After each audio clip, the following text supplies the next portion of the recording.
Yeah, surprising, isn't it? I'm surprised. Early.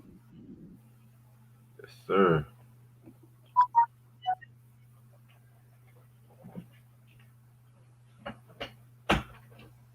Did any new albums come out today? Any good new albums? Today? No, tomorrow. I don't even. I'll look it up right now.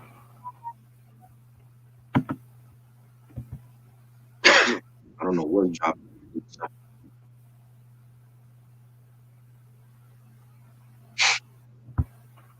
Yeah, nothing really special. Yo, No.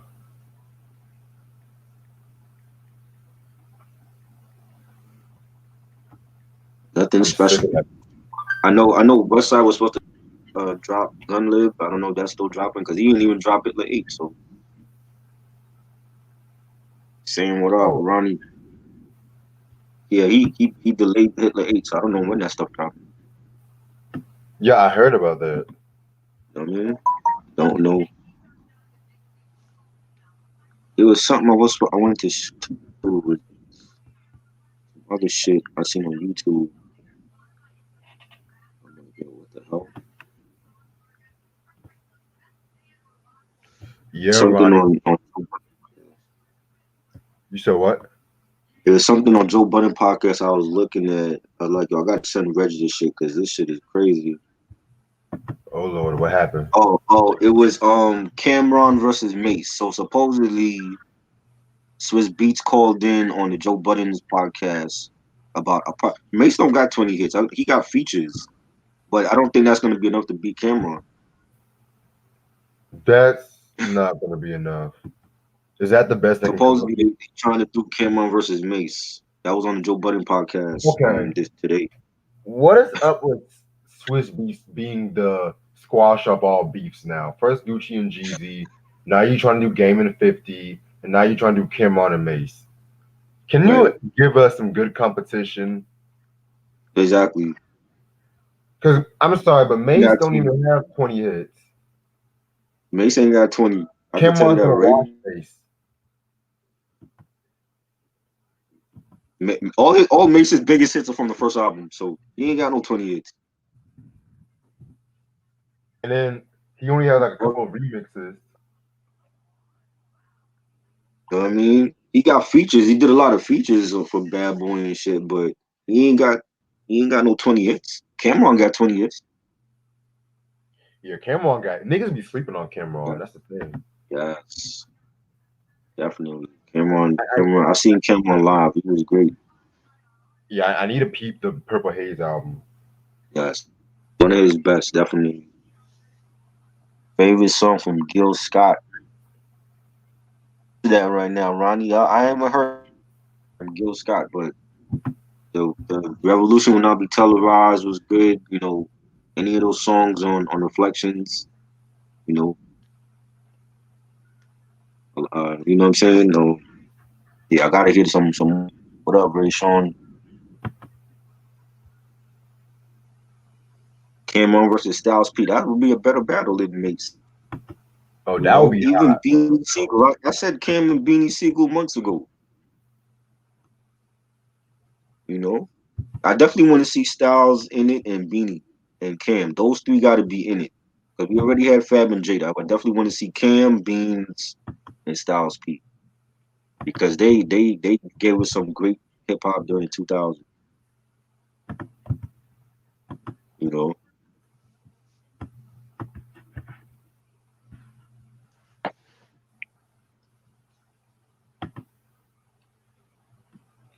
definitely they need to be in. That is Mace. What is that? This popularity contest? I mean, if that's the case, then they got to get MC Hammer in it. You know, got 20, man.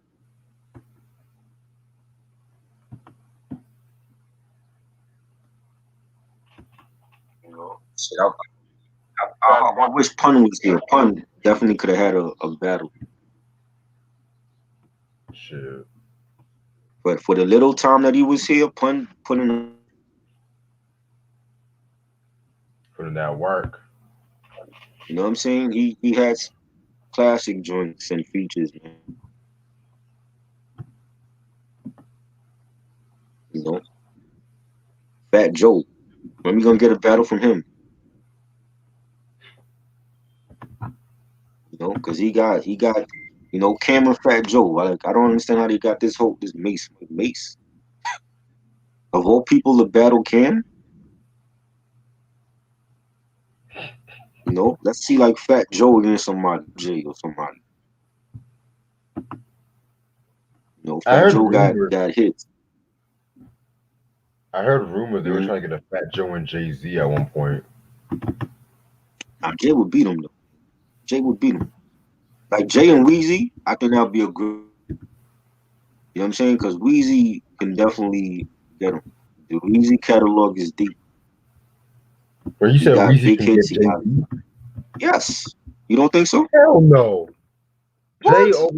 Jay over Weezy all day. Weezy has an extensive catalog. He has big hits. He has a lot of features, a lot of Jay, mixtapes. you acting like Jay Jay Z don't wasn't got doing mixtapes like that. mixtapes. Jay been doing this shit since '89, my nigga. I know, but the edge that Weezy has is the mixtapes because Jay wasn't doing mixtapes like that. He did one or two, but Weezy's mixtapes can arguably be the best mixtapes of the 2000s with 50 Cent mixtapes and Fabulous mixtapes. Like those top three artists had the best mixtapes of the 2000s. That's why Fab mixtapes are better than his album. You know what I'm saying? When Weezy wasn't doing mixtapes, he's still doing mixtapes. He just dropped the No Ceiling Part 3 last week. You know, the dedication mixtapes of drama, the leak Carter 3 sessions. He got on the mixtapes that he could beat Jay with his mixtapes. I'm not saying he's gonna win, but I'm saying uh, only one that could battle Jay. Like Weezy is will be a great opponent for Jay Z. Mm. You know what I'm saying? We like he would go for the upset. You know, 'cause I know everybody will pick Jay, but I think Weezy could take him. Jay Z got some trash albums. Like when you get to even if he was battling somebody, right? Let's say he put together a playlist and he got 20.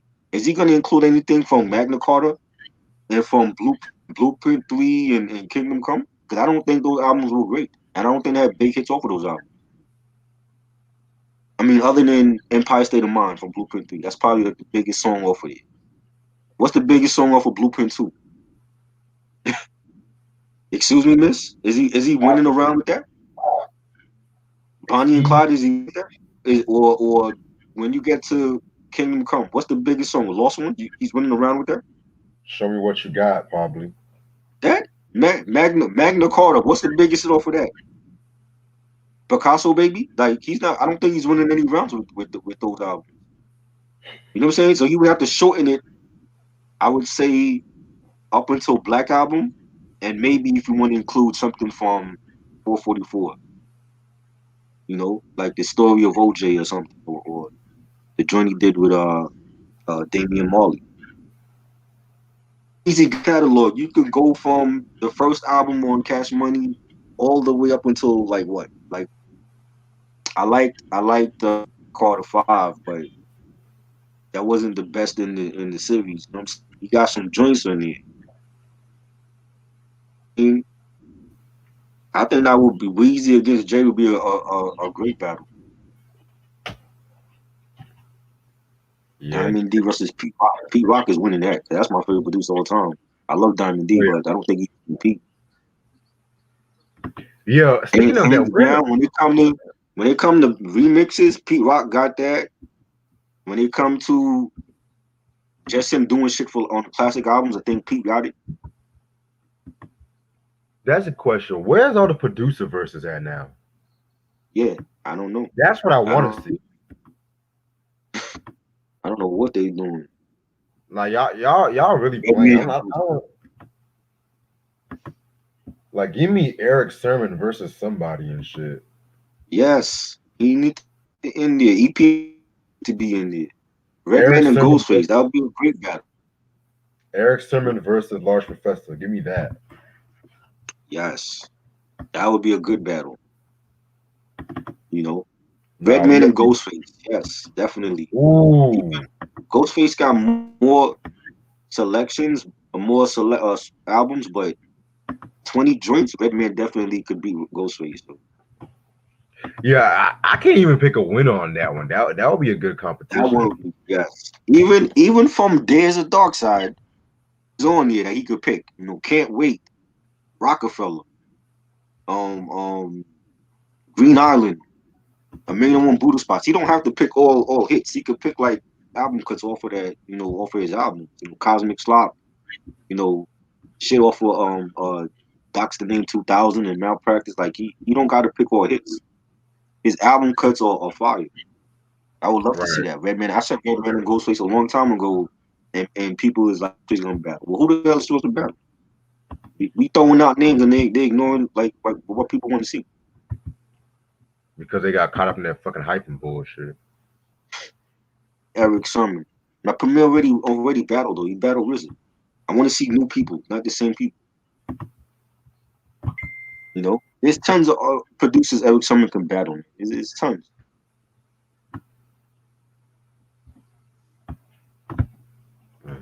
You know, American Gangster was good. What's the biggest hit off American Gangster? Rock Boys in the building tonight. Rock Boy. So maybe he would use that on his playlist. But I think Weezy is a good opponent for him.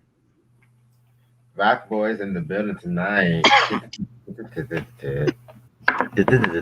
That beat was fire though. Yeah, Eric Sermon and Mo B. That's a good one. Yeah, bring Mo B, man. Where the fuck Mo B Yeah, at?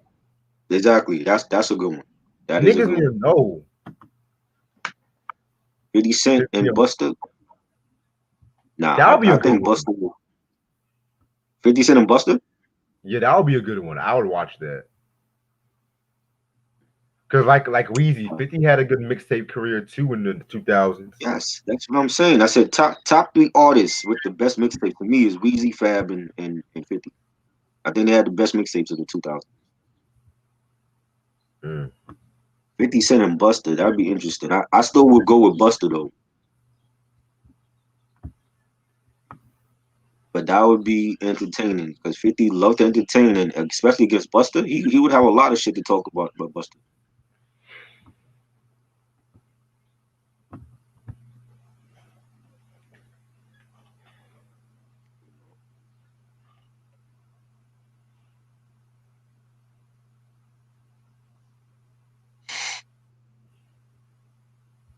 DMX and Twister. DMX already went though. Twister. Who would Twister battle? Who you putting up against Twister? Who would Twister battle? Mystical? Twister and Mystical. I don't know about No, that one. no. Who would we get for Twister? David.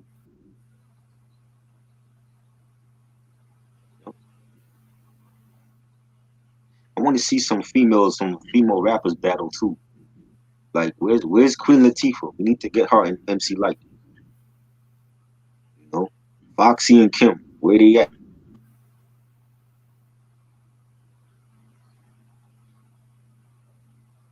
You know? Trina and the Brat. Who won that one? That would be a cool one. I mean, Brat. I don't like her discography other than the first album. Who? The Brat. Like she did a lot of features. Like she's another one. I have the Brat and Mace because they both don't have, but they did a lot of features. Right. You know, they did a lot of remixes. Cause I mean, the second Brat album, really care for it. The other stuff, the other shit he threw out. Yeah, and Mace. That's a good one. Who would y'all put Master P against? Who you put Master P against? E40? Hmm. I'll put E40 against Too Short. That would make more sense if you ask me. Queen Latifah. I think Latifah will beat her. Light and Queen Latifah. That's a better matchup. I don't know because Latifah got some joints. Like I want to say like her first four albums were great. Then she started singing and doing jazz and shit. Right. You know, but she got some slept on joints. I think the second album is slept on, and I think the Order in the Court is. I don't know. I don't know if Light is beating her. Light got some joints too. I agree. Even Foxy.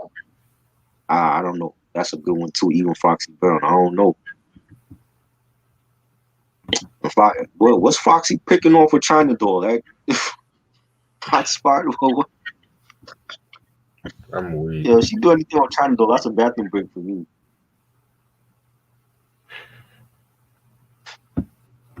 Foxy and Eve. That would be a good one though. That would be a good one. Did They both Lil did a lot of features.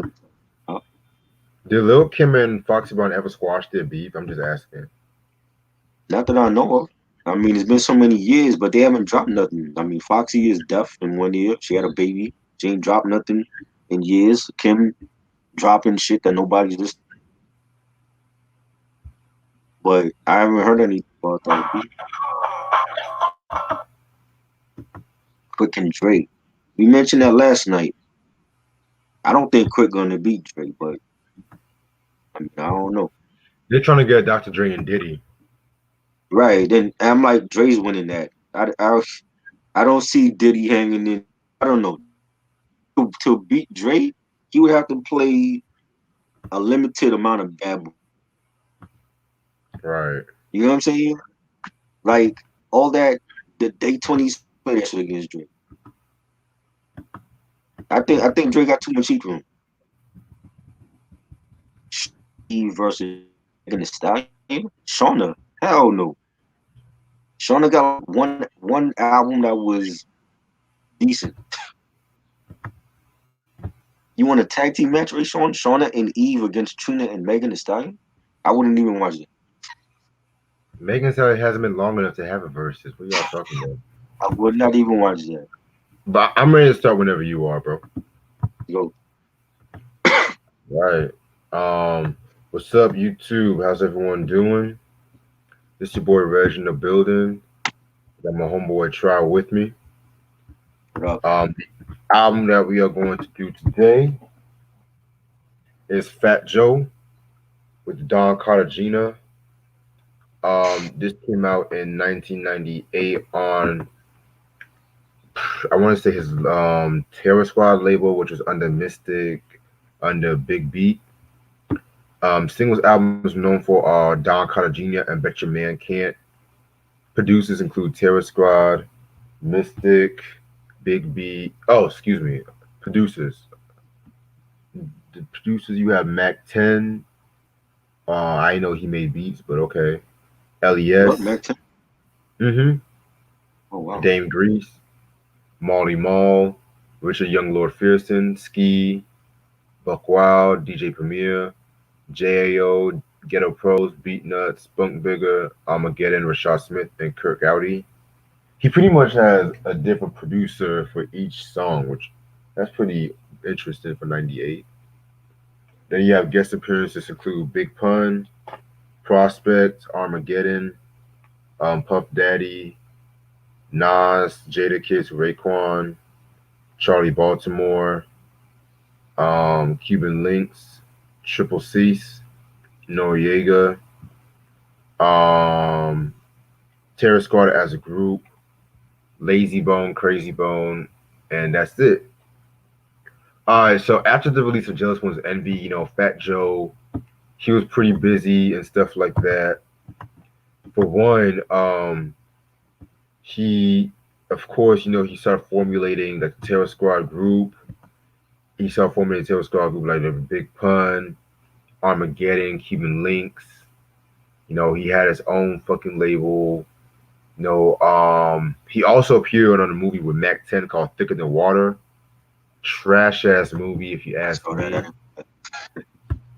I mean, they were not good actors. They were not good actors. And what I would rather watch Master P and Peter Last Don over that.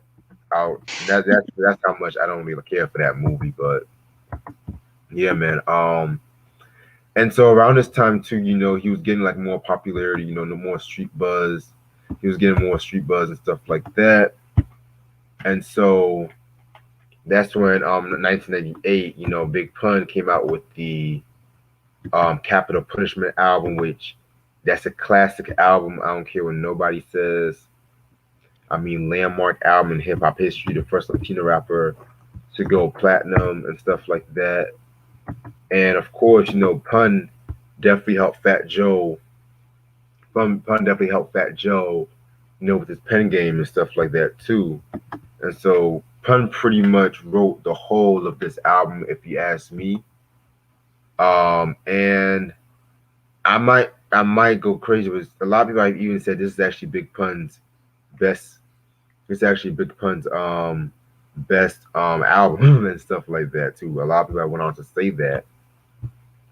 And so around this time, Terror Squad was getting like really popular. Terror Squad was getting like really popular, and they was supposed to came out with albums around this time too. But they all got shelved and shit like that. Which that's another story for a different day. This is the album cover right here. Very dope album cover. This picture, like Fat Joe leaving court, him getting interviewed and stuff like that. Which pretty much, spoiler alert, that's how the intro. That's how pretty much the intro was and stuff like that. You know what I'm saying? Because the intro, has some in the courtroom, which I'm pretty much giving it away, but fuck it, I can't really talk about the intro without talking about the cover and shit. So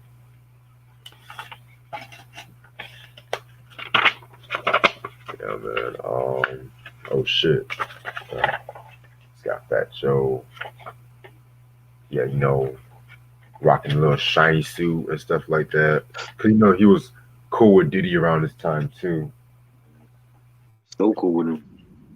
Right. All right, so this album has about 15 tracks. So let's get this shit started. Track number one, like I talked about the courtroom intro. This is a song that Mac 10 pretty much produced. Well, I won't even say it's produced because it's like an intro motherfuckers talking, so I would not even say it's a production. But yeah, that's like I said, it's pretty much that's what I got from this and stuff like that. So yeah. It's like it starts over like Joseph Cartegena, that's Fat Joe's real name. He gets acquitted of charges, and you got like the media across the street from the courtroom. They ask him questions, and then when they finally ask him questions, they ask him about I heard you was like the head of squadians and stuff like that, and you know he was acquitted of racketeering and stuff, Yeah. and it was cool. It was like the album cover coming to life on the intro.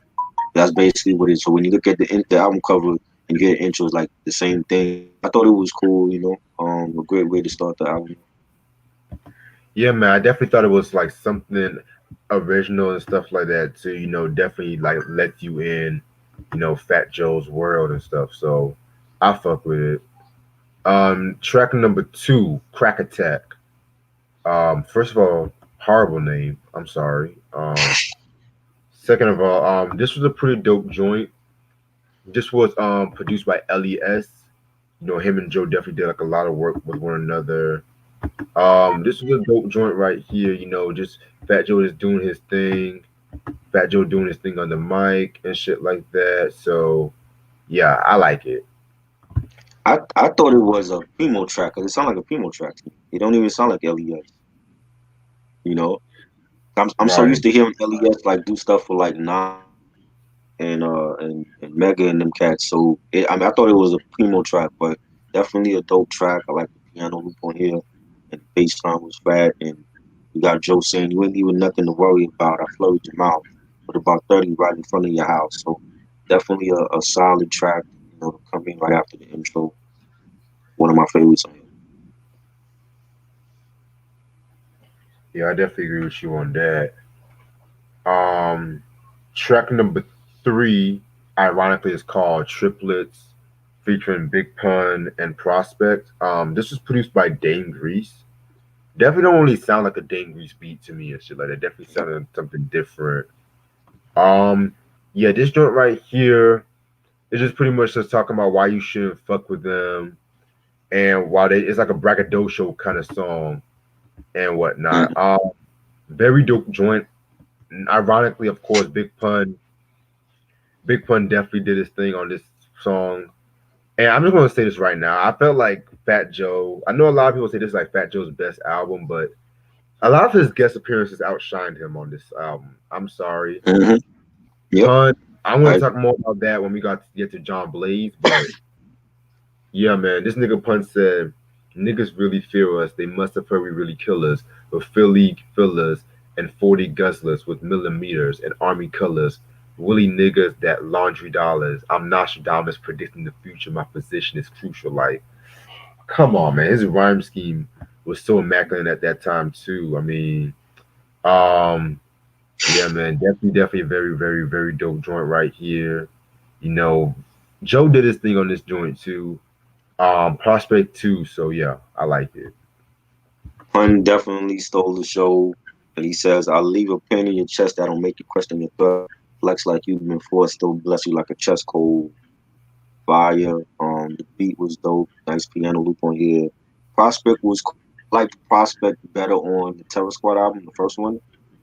But it was a cool track. But yeah, I definitely agree. A lot of the Fat Joe got overshined by features on it. Yeah, man. Next track, Find Out, featuring Armageddon. This was produced by the great Marty Marl himself. Um, very dope joint, like a lot nice little street joint right here. This, like I said, this was around the time when Marty Marl's production was like getting like more grimier, darker, and this is like no exception. So I definitely fuck with this joint. Classic, in Track my opinion. sounds like it could have been on. You said it could have been on what? It could have because it has that Middle Eastern melody on it. Yeah, Noriega on this track. And the beat was fire. The bass line. Joe saying, "Blow your tweeters, have dinner with world leaders, terror squad with cats with dark Caesars. My love for rocking shows at the highest extremity. This star from Trinity got you feeling me. Fire joint, solid cut. One of my favorite on it. yeah, definitely one of my favorites and shit like that. Then we're gonna get into the next track, which is called Don Cartegena featuring Puff Daddy. This was a single at that time too, kind of like a little mafioso single and shit. Yeah, man. Fat Joe going by Don Cartagena. Well, I definitely like this joint right here. I love the beat and stuff like that. You know, Fat Joe just on his like his little pimp shit, in my opinion. Um, yeah, man, very solid joint. It has that real sinister mafia melody to it. And that bass line is like one of the highlights of this track. I love the beat. They got Diddy on the chorus. Joe saying physical raps mean we live the lyrics. Long as niggas fear us, you can never entirely disappear us. Definitely killed this track. This was the first single from Don Cartagena. Definitely a favorite on here. Yeah, definitely another favorite track of mine. Stuff. Track number six, My World featuring Big Pun. Very dope joint. This uses the don't you know that sample by Luther, which was famously used by Heavy D and the Boys for Got Me Waiting. Um yeah, this was another hot joint right here. This should have been a single in my opinion Mhm. and shit, you know. Nice little continuation to Twins and shit. Yeah, Fat Joe definitely did his thing on this joint right here, you know, just talking about living the life and stuff like that. You know, I kind of like how with this album, you can tell like Fat Joe was definitely getting in this like little like braggadocio, more braggadocio. Like I felt like like he really came into his own with this album right here, and like I love the line where he says, "Laying up the plushy sweet with the thuggish freaks she loves to eat plus bust the heat. We touch the streets with the same principles. Every day gotta get this cash. No, it makes sense to you. Like very, very hot joint right there.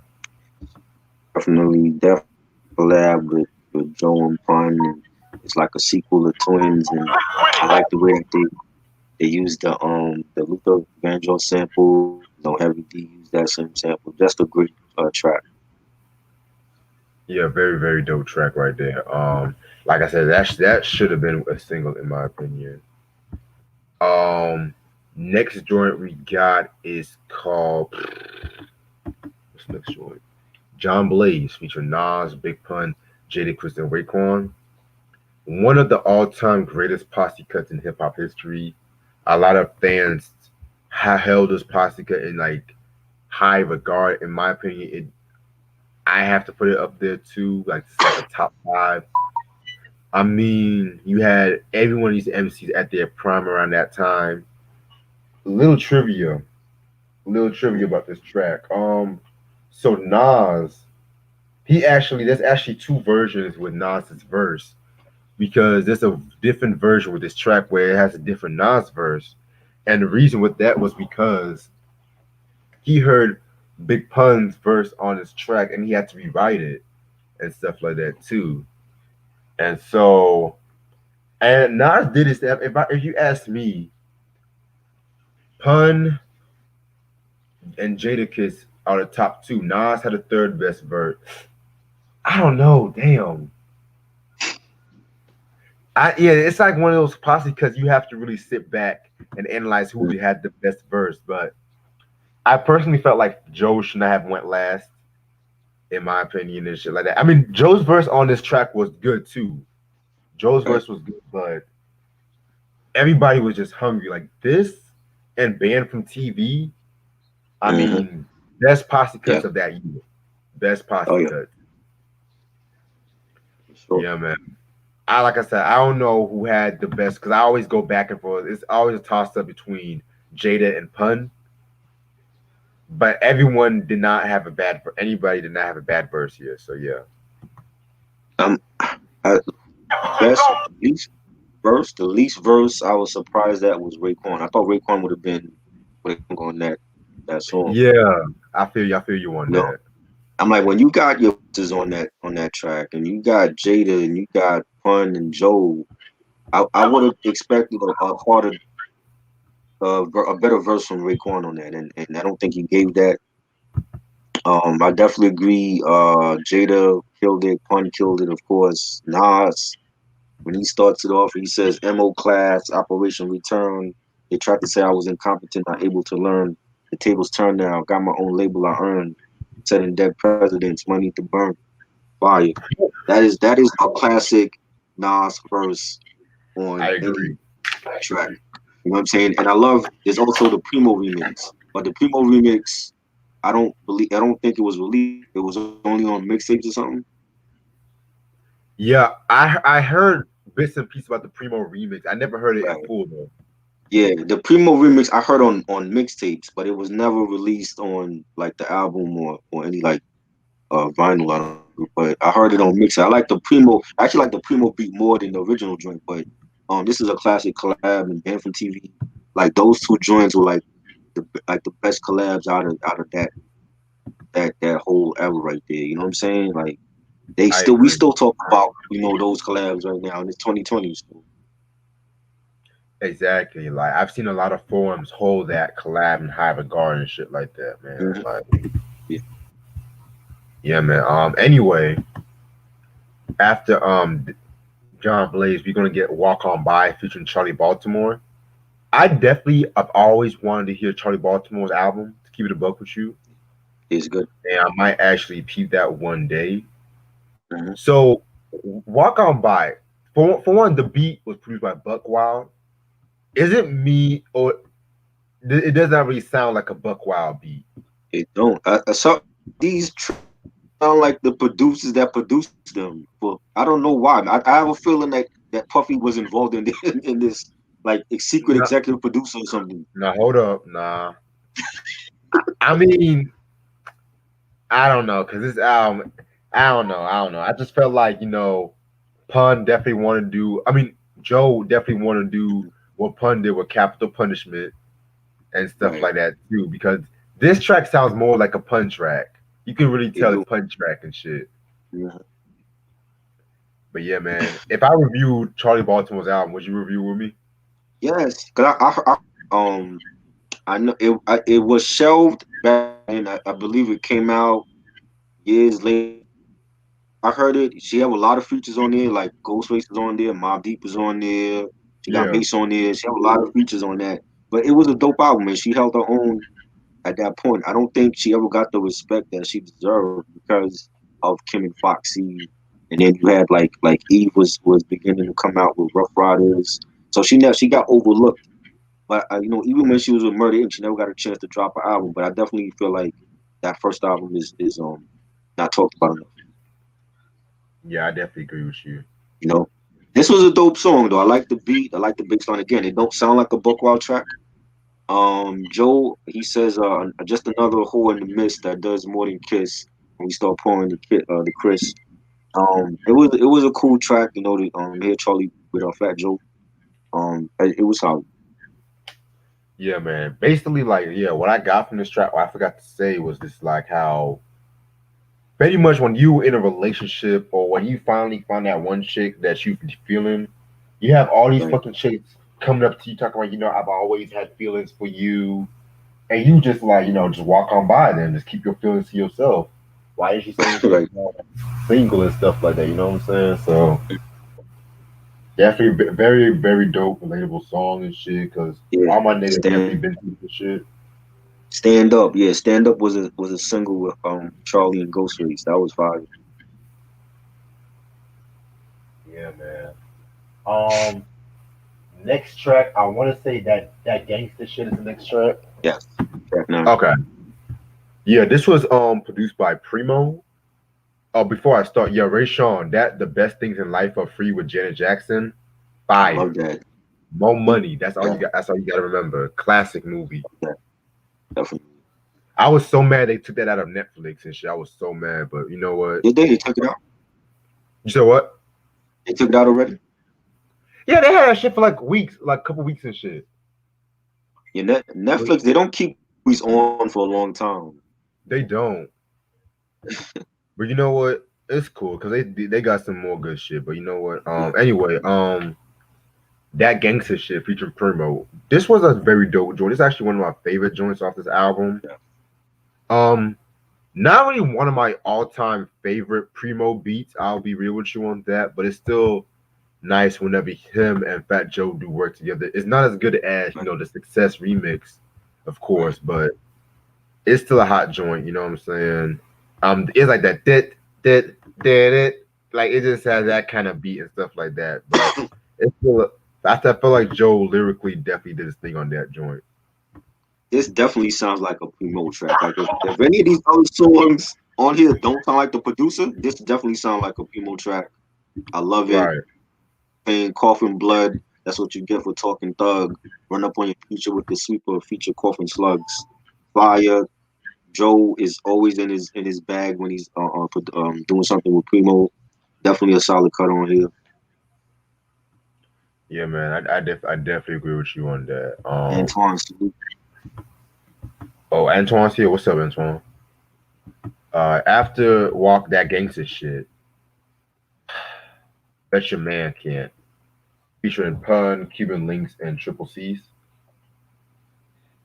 To me, it felt like Fat Joe's version of Still Not a Player. I didn't. You It's didn't not like that I it? don't care. Mm-hmm. It's not that I don't care for it. It's just one of those songs I could have done without. Mm-hmm. If it was like on the Pun's Yeah Baby, or maybe hell, if it was even on Capital Punishment, I would have accepted it. But for this album, I just like nah. And the video, they tried to do like this little Brady Bunch thingamajig with the video. I didn't. And then he had a girl saying, "Bet your man can't handle." I'm like, nah. It was definitely still not a player part two. I didn't really care for it really, but it's not too bad. I've heard worse from that year '98. Right. I love it, man. I think Cuban killed this track. I think Cuban Link killed it, and I think from a song like hearing Cuban Link on a song like this, I think that's what really wanted the fans wanted to hear his own album because he killed this feature, and then when his first Terror Squad album came out, he killed that album as well. And I was like, I was waiting for that 24K album to come out. And when he starts off and he says my repertoire holds a 4-star performance with all women, hitting me like bouldering. I loved it. I thought it was a dope track, and yeah, you could definitely like tell like it had like that I know how to play a vibe, and the chorus, bet your man can't do it like that. He can't work the middle because his thing too little. Definitely one of my favorites on here. Yeah, man. I definitely see what you're saying about that. So I see what you're saying. Next track we got is called Misery Needs Company featuring Noriega. Man, this is another fire joint right here. Definitely on some dark shit right here, you know what I'm saying? Um, yeah, man, Noriega around this time too. This song could have also been on Nori's first album too, in my opinion. Hmm. And shit. So yeah, man, definitely very dope joint right here. I fuck with it. This was actually the first I heard before the album came out. They were playing this on college radio, and I thought it was like be like a Nori joint and it was album, but this definitely is a banger. Nori and Fat Joe has been friends, and they were supposed to do a group with Big Pun called the Three Amigos, and but I love Nori in the chorus, and I liked his verse, and he said, "Yo, Jose Luis smoke loud like a reverend, liquid disguise, cloud look." I mean, he got like that vintage Nori flow from like his first, and I like the Right. beat. Yeah, man. I definitely fuck with this joint right here on some Cruise. real shit. Yeah. So then after that we got the Hidden Hand featuring of the whole Terror Squad. Um, very strong ass song. Probably my favorite, either this one or that gangster shit. Probably my favorite track off this album. It's pretty much what you get when y'all growing up. It's pretty much talking about them growing up in the hood and stuff like that, and just the politics of the ghetto, about how there's always the negativity towards the ghetto, and people just want to see you fail and things like Right. that. So, very very deep ass song, in my opinion. I felt like Cuban Links definitely had the best verse when he said, "I'd rather drop shelf and let off shots until my Glock melts, cause God dealt us a helpless hand. They made us sell this land so the palest man could build a selfish plan." And that line is so fucking true and shit like that, because motherfuckers will like buy off a lot of land from like minorities and shit like that, and then they'll sell it. They done it, and you can tell he was talking about his people with that line right there, shit and shit too. So very, very, very deep ass song right there. It's a track I never hear a lot of people talking about, but you know Mhm. what? I fuck with it. You know what I'm saying?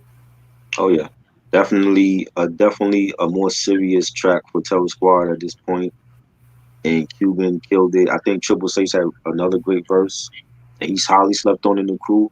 And he says, I got something for you boys in blue. The system poisoned you. Blew your cover, now what you supposed to do. I never let no pig pull the trick first. American flag over my hearse. So just talking about crooked ass cops, and we still dealing with crooked 20.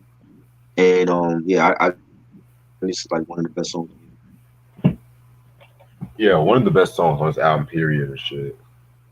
Um, then we get to Good Times featuring Lazy Bone and Crazy Bone. Um, Can we yeah, skip this my track. prerogative? Oh damn. Oh, I thought we got my fault. Yeah, my prerogative. That's the next track. Yeah. That's pretty much like an Armageddon solo track on Fat Joe's album. Yeah, this track right here was very dope, man. Very dope and shit like that. You know what I'm saying? Armageddon definitely did his thing on this track right here. It just, I'm sorry, it just pains me when Terror Squad had so many dope MCs, and all their albums just got fucking shelved and shit, you know. But Yep. we all know the story of that. So yeah, Yes. that's what I have to say about that.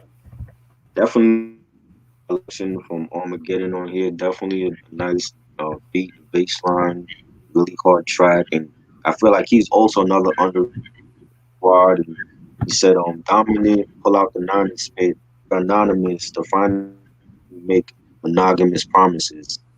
Fire, some fire lines from Armageddon. He should have had an album out too, and I blame Fat Joe for that. But that whole squad was telling.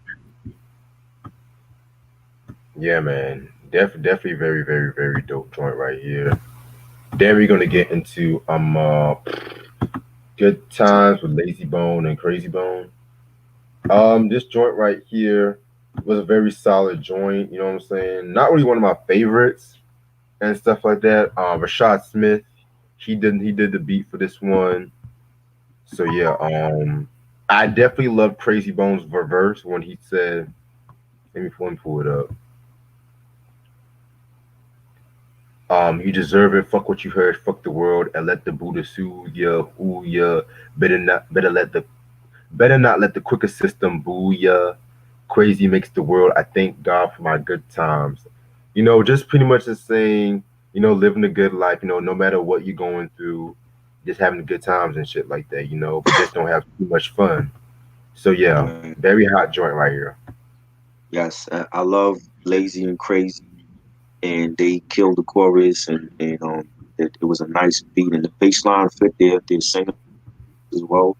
It wasn't. When you threw a joint with like Bone Thugs, you would expect like how Biggie did with Notorious Thugs, like that beat was like tailor made for Bone as well, and Right. and Biggie just killed that track like with that. But with this song, like the beat was dope, and it sounded dope with both Lazy and Crazy on the track with Fat and Joe making a reference to the Cheers show, and he says the good times is here, rainy days are clear. You want to go where everybody knows your name like Cheers, where problems is all the same. We got stories to share, and you don't have to look for joy in a bottle of beer. So I like that he made a reference to Cheers show. That definitely a solid cut. Yeah, man. Yeah, man. And another Cheers reference I loved was when J. Rule was on the Gangstars I'm the Man. It's like he said a line like Norm Peterson, lots of fun, lots of cheers and some shit like that. Right, right. Yeah, that was a hot line. And the last track we got is Terrasquadians. Yeah, this was like a nice little posse cut. Um a lot of posse cuts on this album too, so Yeah, you think? yeah, I just realized I think this is like the fourth posse cut on this album. Right. So yeah, Pun is it? I mean, I hate to say it, but Pun is the MVP off this album and shit Yep. like that. You know what I'm saying? This nigga said, "I'll torture your fragile ass with rhetorical paragraphs for all of you that will laugh at the historical aftermath." Who says shit like that? Like, nigga, I'm just gonna say this once, and I might get some flack, but Pun's more lyrical than Biggie. Mm. Y'all can argue with me all you want. But Hot Pun's, take: Big Pun versus Biggie. Who was more lyrical? I don't know. That I think I can't even say that because Biggie had different flows too. Like he didn't sound the same on any song he did. That would have been a great battle. Like Pun against Big. I would have loved to see that. yeah, Biggie's the better artist though, but Pun's more lyrical. I'm just gonna really be real. Well, what makes Biggie the better artist than Pun? That's just the way Biggie crafts his ideas and his storytelling too. But Pun, like I said, but Pun's pen game is immaculate too. That's Yeah, that would that have like been I a said, great. that's hard as fuck. Mhm. But yeah, man. Nice way to end off the album and shit like that. I like this song. I think Joe sounded real confident on this track with Terror Squad. Like I think with the first Terror Squad, well, with both Terror Squad albums, he sounded real confident with the other members. You know what I'm saying? Especially with the first one when you had Cuban Link and you had Pun and you had Armageddon and Triple Six. Like he was on his pen game with that album as well. I like how he said, "I give two Mr. Niggas and co Mr. Bitches, no flow with the riches or flow with the fishes." And I like that beat and that piano. It was real reminiscent of the first Terror Squad album, and that definitely a great way to end this album off. Yeah, I definitely agree with you on that. And that's all the time we have for this album. Overall, very, very, very good album. This is highly regarded as his last good album, his last great album. Because after this, I don't know what happened after this, to be honest with you. But his pen game was pun on the pen game was just dynamic duo and stuff like that. I mean, Big Pun, you can pretty much say he was an MVP off this album. And like a lot of people also said, like this was like the best pun album. I don't know if how I feel about that, but yeah, man. The guest appearances was on point as usual. Hella posse cuts on this album. Like I said, if I was to pick a gripe, I would say like this album had more guest appearances than the Yeah, previous albums, but at least the guest appearance they all did their thing, and he was trying to put his group on too and shit right. like that. So yeah, man. Overall, I'm gonna give this album a 4.5 out of 5. I think this album has any Fat Joe album. It had the most features. As far as like the '90s album, I'm not talking about the 2000 stuff because that was crap. But out of the three of the '90s, this had the most features. I think it was way too many collabs. It wasn't needed because Fat Joe can carry an album by himself. If you look at Right. then he had like what maybe two or three collabs. Same thing with Jealous One's Envy. He had way too many collabs. But it was a nice way of introducing Terror Squad because after this came the Terror Squad album. It was a nice way of introducing them and you had a couple of tracks with them and then Armageddon. It's his homeboy. He had like a solo track. And I like the features. I just thought it was too many. Like the joint with Nori was dope. With Misery Loves Company, love that song. That gangster shit, I love that. Um, Betcha Man Can, I love that one. John Blaze, one of the best collabs ever. The title track with Diddy, Crack Attack. Like the production was great. The songs were great. I definitely think it's one of his best albums. I don't think it's not my best. I think I still got Represent and Jealous One's Envy over this one, but his first three to me are his best ones in his whole discography. Because Hmm. Loyalty was good, but that was slept on, and that was like the beginning of the end for him. Like after that, it was like he went downhill with all of those other albums. But I definitely feel like this is definitely a classic album and one of his top three best albums ever in his career. Yeah, I agree with you on that. Like, this is one of the reasons why '98 was such a good year for hip hop. Yeah, that's And I'm gonna stay on for a couple minutes before I go get something to eat.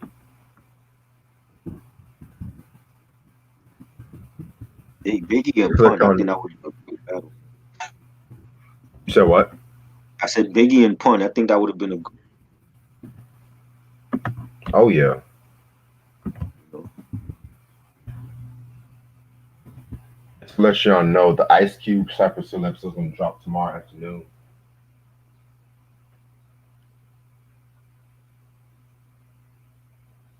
favorite hip hop album from '98.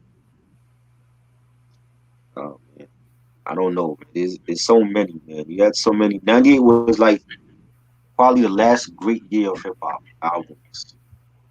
Lauryn Hill, and Don Cartegena, and what else dropped? Not Call Knock Life Volume 2, NOR. So many classics.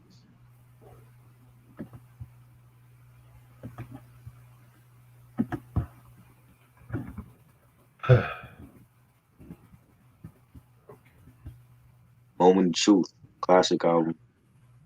How can you forget Moment of Truth? So many, so many. We might never see a golden year like that ever again. It might be 20 years from now, like because that 98 was great. I feel like 2015 had a lot of fire hip hop 2015. albums. Yeah, 2015, What came out in 2015? Pimp a Butterfly, Butterfly. Lupe, Lupe's Test You and Youth album came out. See, I didn't like that one. I didn't like that. I did not like to Texas and Youth. I didn't like the production on that album. A lot of people that love that album, but Shit. What else? What else mm, came out that year? What else came out? I'm trying to. Drake, It's Too Late. Did you Believe it like or that? not, that was actually pretty good. Right. Believe it or not, Compton. You like the Compton album? Compton album. Yep. Uh, What else? he had album What a Time to Be Alive. That came out. Yeah, that did come out 2015. Mr. Action Bronson. I like that album. That was good. Ooh. Before the Ass, Joey Badass. That was a good album. Oh yeah. Uh, how do you feel about Tyler's album, Cherry Bomb? Not one of my favorite Tyler albums. Yeah, that mixing on Well, that album was terrible too. yeah. The Earl mixing was Sweatshirt. not I good. don't like shit. The I don't like shit album from Earl Sweatshirt. Yeah. Um, Oh, Logic's The Incredible True Story. That was a good one. I heard That that was one. his last good one in my opinion. I like the what's the one he dropped with the suicide song. I like that. Everybody. I like that album. Yeah, that was 100. that was Tyler, good. and the one that was slept on album. Holly Talk 3 by Currency that was slept on. They had some joints in terms of Wale, all of album while nothing. Yeah, I'm not the biggest Wale fan to be real with you. King the Pusher album, Dawn, had some joints. I actually like the Meek Mill second album. Dreams worth more. Dreams worth more than money. That was a decent album. I see But what you're saying. yeah, All right, and this is about coming. done. The coming was 96. That wasn't 90. Talking about the Buster joint. The Buster joint was 96. 98 was ELE, right? I think ELE was 90. Yeah, 98 was ELE. Yeah, Tupac Greatest Hits. That was a good album. Yeah, because it did have a lot of unreleased pop songs on it too, so I'll Yeah, give you that.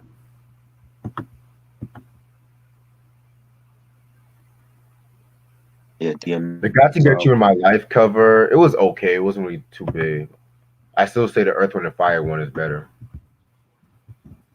Yeah, yeah. Antoine, the first Terror Squad album was great. I love that. Set me free, why don't you, baby? You just keep me hanging on. Set me free, why don't you? Game documentary. Well, at least That you was still cool. got I still prefer documentary one, but documentary two was good. Oh, yo, documentary two, that was And fire. yeah, 2.5 two was dope. yeah, that was Yeah, the game he came back with that one. yes. That's how you do a fucking sequel album. Yes. Check out my interview I did today with One Day. With He who? from with One Day. He's an underground. He has an album currently out called Days and Times. He has production from Marco Polo and Stu Bangers is on there with him. Sean Price has a joint on there with him. He was good friends with Sean Price. He did a couple of songs with him before he passed away. We talked about that earlier. He's from Brooklyn, but he moved to Boston. Very dope underground boom bap artist. If you all like boom, check that artist out. Check. I got the links in the description for his album, Days and Times. Some dope mixtapes out as well. The last of Mohicans. That's on Dat Piff. Check Okay. that out. Definitely a my first real artist on my channel. I hope to have more. I'm proud of you, bro. Got my yes. I'm becoming an interview. I'm be like the hip hop Phil Donahue for this shit. You know what I mean? Yeah, that was fun.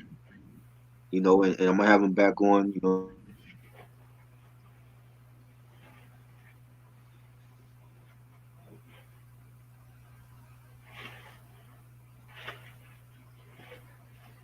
Yeah, he's dope, man.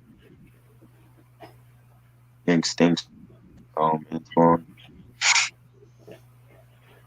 One day I'm gonna review Reg. We gotta review Reg's music on my channel. Reg got a new single out. Reg, did you drop the new single already? Oh, I'm gonna drop it early next week. I gotta finish up the remix and shit. Okay. Thanks, Sam. Q, what up?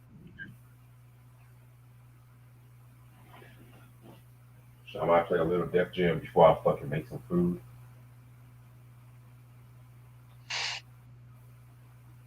I was thinking I might watch that Beastie Boys documentary tonight. Yes. Oh, you didn't watch it yet? Oh, you got to see that, dude. That's like one of Yeah, the best documentaries ever for any artist. And they were thorough. And you know what's crazy? The way that they shot it over here in Brooklyn, like a couple, like within my area. Like the okay. same place I went to see when I saw Tony Braxton last year in concert was the same place they filmed the documentary. But the way that they shot it was they had the Beastie Boys on stage at the theater, and like they had like the documentary like clips on the big screen, and that's how they shot the whole documentary. So it was like in front of a live studio audience, Yeah. and that was great. Like they were thorough from the beginning all the way to now, and with MCA's passing, and that was one of my favorite documentaries ever. Yeah. Do they talk about like the issues with Russell and all them too? Yes, they talked about in depth, like they talked about from the first when they were a punk rock band, and then when they did the first album, and then the problems with Paul's Boutique. They talked about that, and then how they took time off and came back with Check Your Head, and then Ill Communication was like one of the biggest ever, and they talked about every major release from them, and they have like home video footage and all that stuff. Okay. Definitely a Yeah, good. I know I gotta watch that. I know I gotta watch for the Frank Zappa documentary too. I got to see that. Yeah, I know I gotta watch the Ren and Stimpy documentary. Ren and Stimpy got a documentary. Yeah, Oh wow, what channel that's on? it's on YouTube, but I think you have to buy it. But I might finesse that shit for free to keep it a buck. Okay. Yeah, man, that was dope. And I didn't have no idea Beasties was doing a documentary in Brooklyn. I was like, shit, I would have went to that.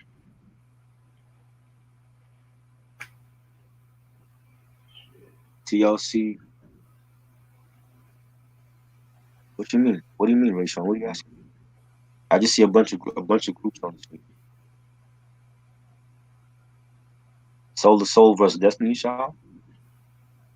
What?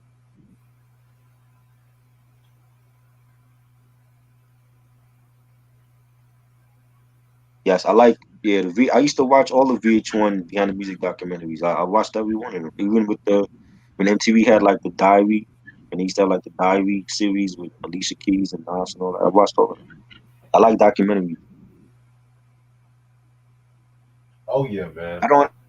I see like a whole bunch of R&B groups on here. Are these like battles? Another bad creation. I half if those are for battles, eight making it because they don't got 20 hits. Now they do Jade, Go, Cherish. go. I never even heard of Cherish.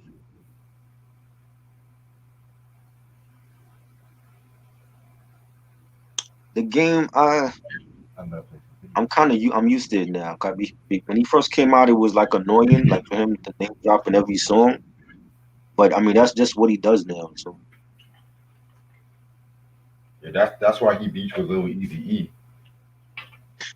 over the name dropping. Yeah, because then kept name dropping Easy and Lil Easy E felt some kind of way about it. Yeah, that's another thing. You remember when Game came out and he was rocking the NWA chain, and he wasn't a part of that group. But what was that about? Like, what? Why you rock? That's like me rocking a Wu-Tang Clan of medallion, and I don't know nobody from Wu-Tang. I mean, that's just the love. Some people use those shit for collectibles. They're showing love to the rapper and shit. I just thought that was whack. Like, what are you trying to do? That's why Easy had a problem with him because Little Easy is like, yo, like you don't know that, so why are you rocking NWA? Celebrity death match? I don't cherish. I don't. ABC had like two major hits, and that was it. They had ABC, Playground and they had Aisha. you talking Huh? about another bad creation? Yes. I thought they just had like 3 hits. The three. What? You don't put Jealous Girl in there. That's New Edition hit. I They mean, I had two have to hits. They say had that Aisha and huh? Aisha, Playground, That's it. and yeah, the Jealous Girl cover too. Yeah, but that's no. That was already a hit when they did it over. That was already New Edition's hit. Jealous. That was like a hit a decade before ABC decided. Hey, at least it's better than the Mace version. I didn't like the ABC version either. Don't do Yeah. over New Edition shit. I don't want to hear nobody do that over. It's been done already. Like Burn is classic the way it is. I don't need to hear nobody else try to do it over or Candy Girl. Or, no. You know, that all white group that Puffy had, the Dream. Yeah. Yeah. They did the Telephone Man, and I didn't like that. They did what? They did over Mr. Telephone Man, Oh God. and that was bad. I'm like, no, Puff, what are you doing? And you had New Edition on your label. Like, what are you doing? Yo, Puff should just not touch New Edition at this point. Hey, I'm gonna unplug my webcam for one quick second, okay? Okay, better discography. The Mob better discography. Dog Pound only had like one good album. I'm sorry. They had one great album. Kelly's Actor was dope. It's not a classic though. And then they just did a whole bunch of mixtapes and stuff. Yeah, if Corrupt would have dropped a solo album, because I heard that one track he did in '95 called Shady, that would have been fire. With Dad's production, Mm. that would have been fire. I have Against the Grain, but that was 2000 something when he came out. Yo, I'm surprised you have that, because that album's been out of print for years and shit. Yeah. Well, I got it in the hall. I didn't buy it myself. I'm like, oh, a corrupt album, okay. I haven't played it yet either. It's been All I sitting heard there. about that album was that it was just some dollar for West Side Beats. That was I really don't good. remember that. I think that's the time when Left Eye was Nina on Death Row. Yeah. Yeah, If It Isn't Love is classic. Yeah, I don't want to hear no New Edition remakes. Like they did classics. No, nobody should touch those.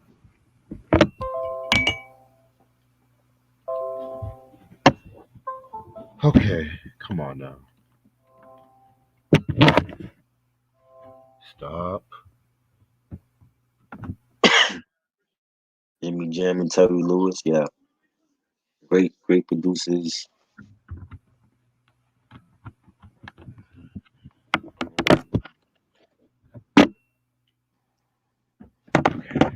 Come on. The the Runaway song from Janet is on the 24 play greatest hits album. That's actually on there. Best Things in Life for Free. I was only on the Mo Money soundtrack, unfortunately. Low key. I don't even know if I would even put that on a Janet Period album or the Rhythm Nation album, because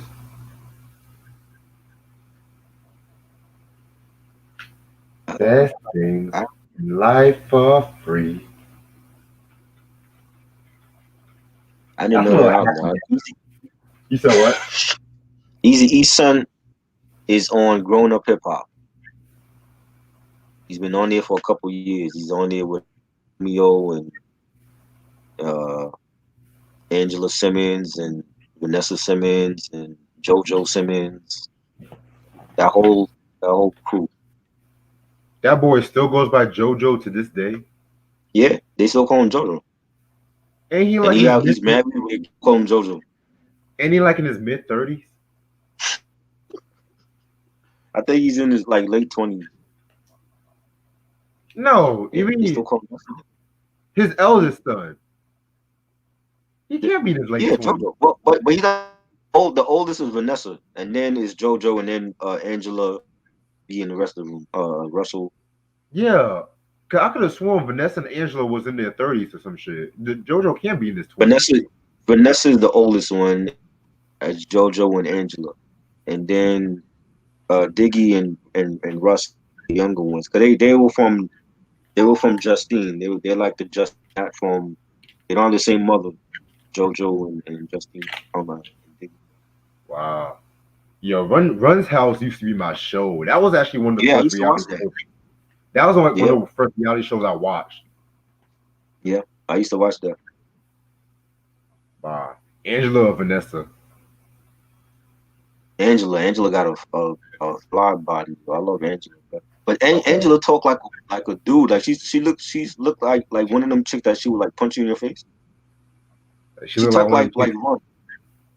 She looked like She one talk of them like chicks Run. that kept hair and shit. Yeah, like she's beautiful. She talk like a dude. She had like that Jersey accent. Like Vanessa is like she's more the calmer one. Like she's not real rowdy. She's not rowdy. JoJo used to be like that, and then like, remember he got in trouble for the weed, like he got or whatever, Yeah. and they arrested him. So like after that charge, like he got quiet, and then like he had the kid, and he got married or whatever. But he rowdy too, Yeah, I remember that how niggas were clowning JoJo, and that was around the time when Diggy was coming out with his shit. right? Yeah, Diggy. Whatever I happened? haven't heard from Diggy. I haven't heard from him. He was like he did like a mixtape. He did a mixtape for was like all Primo beats, if I'm not mistaken. Yeah, I heard about that shit. Right, and he was part. Pharrell had a super group with Diggy and Wally Cole. They called it the chess club, All City Chess Club or something like that. Oh wow. But they never came out with nothing. But like I don't know, he was like a fashion blog or something. He was like a fashion. But I haven't heard from him I haven't heard nothing from him forever. Russ produces history. Wow. DJ Mustard. I can't co-sign that Faye's first album, and Mustard did the beats on that, and I like YG stuff. Okay. Mine is YG stuff. What Okay. most producers ever? I don't know. Scott Because if Storch. it's bad, I'm just not gonna listen to it. Like I didn't grow up on bad producers. So New York, like I guess like any shit that's out that's mumble rap. I don't know because I don't listen to bad producers. So who do y'all consider like you can't say Puffy because he only took credit for shit. He never like doing production, or he might have did it like at one point.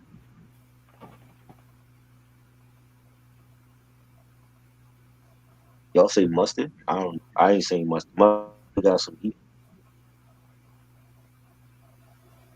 First producers, I don't know.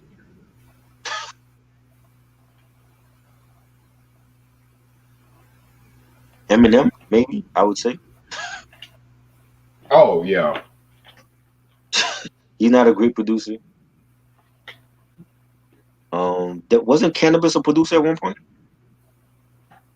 Cannabis produced something? I thought he produced the 2000 BC album. It's been a year since I peeped that out. I gotta Um, re-listen to that. um, Ronnie said, "What's your favorite song from the Doors' L.A. Women album?" The title track. Yeah, man. Thank y'all for the love on that review, by the way. Well, I never seen Khaled as a producer either. He's not even a real DJ. Like he's a radio VJ, and he sings a lot on his tracks, and he picks like nice Yeah, collabs. yeah. Khaled is a DJ. I wouldn't even put him as a producer. Yeah, he's not no real producer. I mean, he's annoying as hell though, but at least the nigga does what he does and shit. How do you feel about Wyclef as a producer? I never thought Wyclef was great as a producer. When it came to some of the Fuji shit from the score, Mm, even from his first album, I'll give you that. right. But I never really heard a lot of his production. But the Cannabis album. I mean, we all know the story with that. Did you, I didn't like the for Cannabis. I like the Carnival is a club carnival and the score, of course, but we know he didn't totally do all of the score. Um, what's the album? The Preacher's Son. I actually like. People looked at Wyclef like he's a super producer. That's just me. I'm like, you did shit for Shakira and a couple other people. I didn't. Nobody was calling like that for a beat. You know, a super producer is like Teddy Riley, Jermaine Dupri, like Dr. Dre. Those are super producers. People wasn't calling Wyclef Jimmy for Jam beats and like, Jimmy U. yeah, you know what I'm saying? Like, yeah, even the Beatnuts was in high demand. You know what I'm saying? Like, but not White. I don't look at Wyclef as a super. Hell, I call Famous the Beat song, Nuts over Wyclef anyway. And I'm not even the biggest fan of Beat Nuts. right? Got the Beatnuts produced. Um, that's a Lick good the one. pussy. That they produced. I mean, that's for themselves though. Wait, they didn't produce Lick the Pussy? Yeah, but they did their own albums. I mean, I think Ronnie's saying that produce meaning like stuff for other people. Oh damn, I was just saying that song in general because they produced it. I was like, fuck it. Well, how about Malcolm from Ghostface? They did Malcolm. I don't think they did that. They did Malcolm.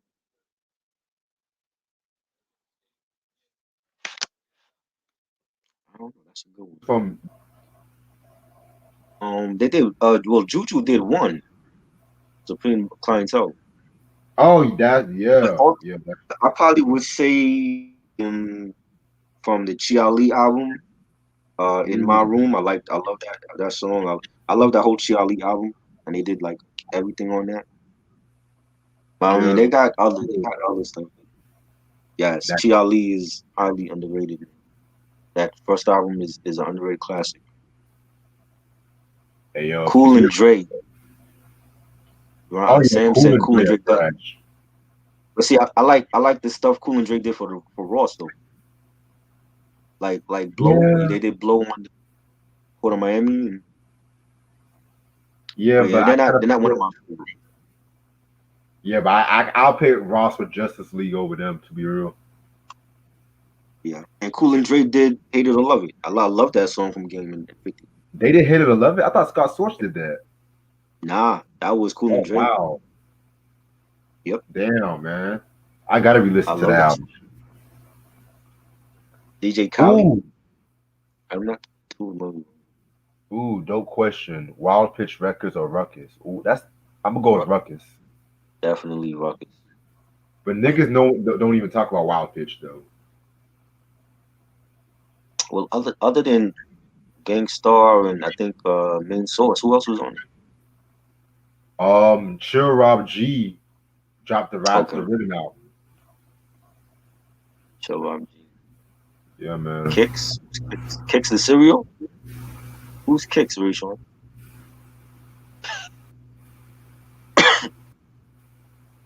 Favorite song? No ID produced. Ooh, Um, that's a good one. It's got to be something from One Day It All Makes Sense. I just I was know, just thinking that. yeah, because that's one of my favorite concepts. I don't know the tracks that he produced on there, like or off top, but it's gonna be something off of that album. Oh yeah, Word Life, yeah. OC was on Wild Pitch too. I forgot about that. Yeah, OC was on Wild Pitch. Lord Yeah, Finesse, Ultramagnetic MCs. okay, that's right. Uh, we talked about, yeah, me and one day talked about ultra, like super cool too. Also, You said what? favorite song, huh? You said what? I said one day mentioned that today that he was building the Keith. I was like, I think he did like a collab with him, so Uh, and growing up by the listening way, to Ultra. you want to talk about I Am and Nostradamus the week after next? Yes, Okay, definitely. Favorite cool. song, Ninth Wonder produced. Um, does it have to be Little Brother or some or like another artist? I was thinking of Destiny's Child, um, da da da da da, at the girl song. I like that one. That's that. Nobody knew The way he flipped that that. dramatic sample was amazing. Right.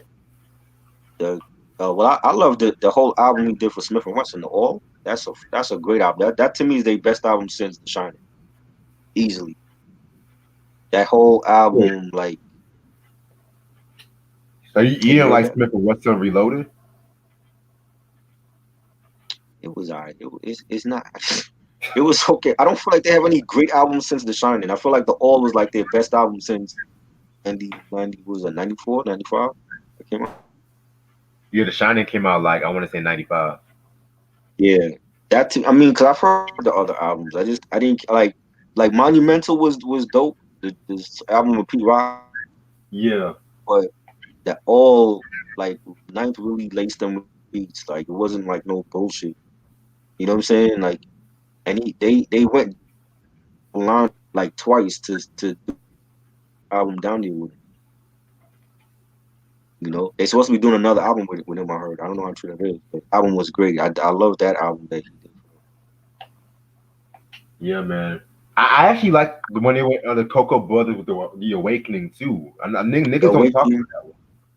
yeah. I'm not a fan of the second wave of releases from Duck Down, like the Awakening and the OGC album and the Helter Skelter album. But they picked the right singles. I just wasn't a fan of like those albums compared to like the first one. Yeah, Warzone, in my opinion, is an underrated classic. In my opinion, Warzone was good, yes. Except mine is Warzone. Warzone was a great album. That was a great album. yeah, 5 Foot was rapping more on that one too. Right. I wanted that. I wanted he needs to be rapping more. He never dropped like a solo joint.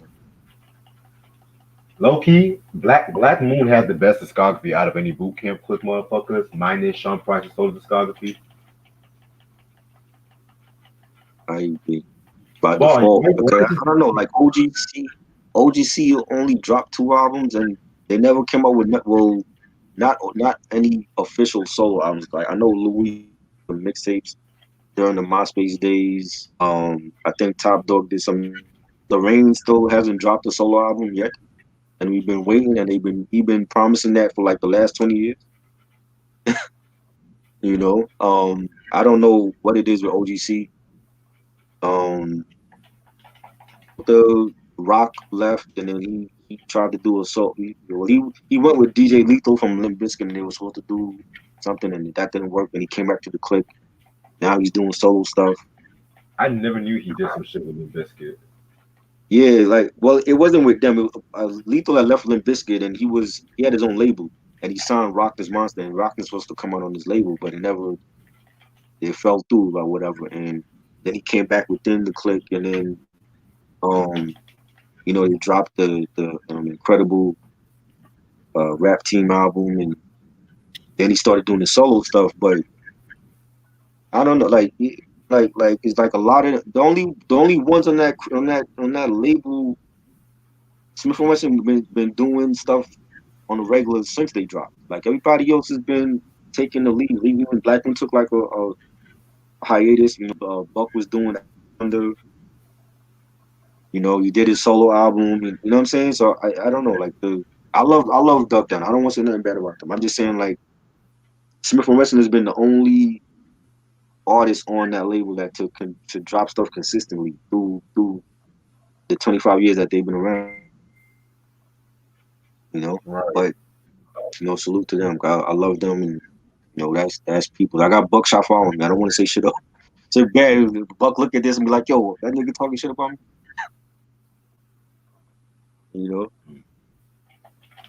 Um, let's do a Sean Price discography. That definitely needs to happen. Yo, it'll happen. Definitely. Definitely. De La Soul versus Brand Nubian. De La Soul, way better Kayla. discography in my opinion. What about Pharaoh Monch, Internal Affairs? That was a good album, definitely. I still gotta do that before the year is over. Favorite song from Naughty by Nature. Favorite song, Craziest. I love that song. Ooh, yes. Yes, That was one of my favorites from Poverty's. yes, Um, I would also say World Go Round too, with a that Michael was good. Jackson. Yes, that was dope. Favorite '80s You said eight. um Does it have to be hip hop or what? favorite. I don't know. You just said favorite '80s producers. Favorite '80s. Well, I gotta say Quincy Larry Jones. Smith, Okay, Quincy Jones, Prince. Um, Jimmy Jim, Terry Lewis, Taylor Lewis. Michael Jackson. Mike. Mike was producing too in the '80s. Michael produced majority of Bad and some of Thriller too. Oh, So, okay. and he did a lot of Yeah, other Mike. shit for white people. Right, right. Stevie, Stevie Wonder, yeah, Luther Sly Vandross. Fine, yeah. Hot Potato. Yeah, Hot Potato was one of my favorites on 1993. Love that song. Uptown Anthem. How could I forget about that one? Yes. John Blaze or 24 Hours to Live. 24 Hours to Live for me. Yeah, 24 Hours. Yes. Love that joint. Oh, I got a good Kicks one. was a rock band. Huh? One Blood remix or the Touch It remix. Touch it. Yeah, okay. Kicks was a rock band. I never heard of Kicks. I know the cereal. I never heard of Well, I thought the you were talking band. about cereal for a minute. He said Kicks was a. You know Kicks? I never heard of them. Nah, like I thought he was talking about the cereal. Yeah, I thought you were talking about the cereal. He said it's a rock band. Who knows Asian Foundation? I never heard of them. I heard the name Asian Dub Foundation. I heard that before. What do they do? Like EDM or something?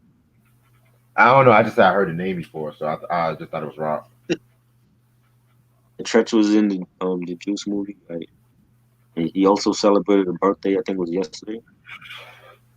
Yeah, Eminem made a post saying he's like one of the best lyricists ever. Yeah, definitely underrated.